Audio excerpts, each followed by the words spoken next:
Sorry, I've been drinking. Hi, I'm Scott Heinonen from Tinderbox Kitchen in Flagstaff, Arizona, South Side. And Tinderbox Kitchen is kind of the culmination of the last 20 years of my career as a chef. I'm from Tucson, but I've cooked all over the Pacific Northwest and Northern California. Moved back to Flag in 2005 to open Tinderbox Kitchen, my first ownership venture. You know, we've been on the cover of Arizona Highways, which is fantastic. We've had some articles in Sunset Magazine, so we're trying to do it right here. What we do at Tinderbox, we call the food American comfort food redefined. Order in meatball mussel, second course venison, duck leg pasta loaf. Been in the industry about 23 years.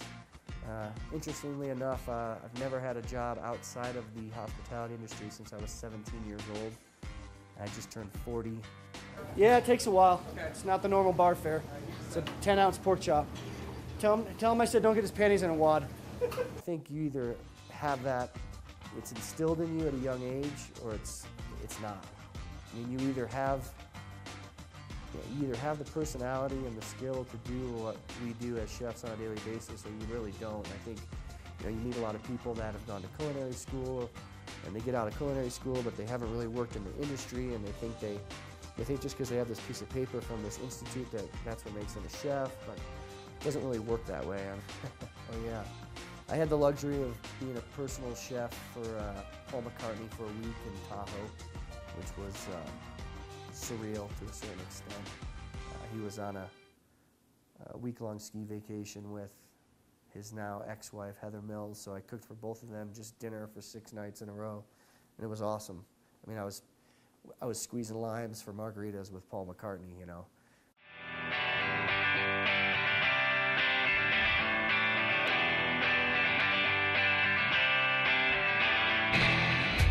I don't have any personality flaws. Impatience. What else? Impatience. Perfectionist, which is actually a positive, I suppose. I mean, I'm a pain in the ass I'm a pain in the ass personally and professionally, but I think what that stems from is being a harsh critic of yourself. So I'm a lifelong student of what I do, and when I start thinking I know everything, then I'm screwed, because that's the end right there.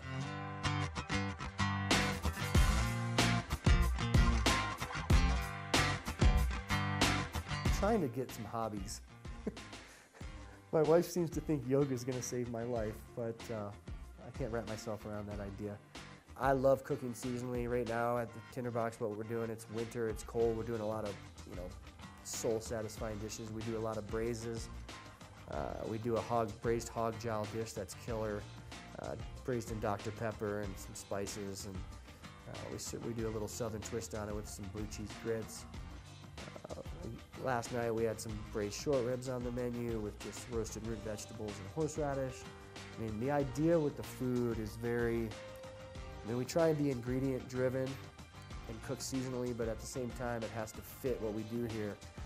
And what that entails is American comfort food with modern twist. I'm friends with all the chefs in the community, and it's like friendly competition. I might have a bourbon with the chef from one of the restaurants, and I tell him, I'm like, look, man, we may sit here and have nice conversation, but at the end of the day, I'm here to kick your ass. And that's what I tell people.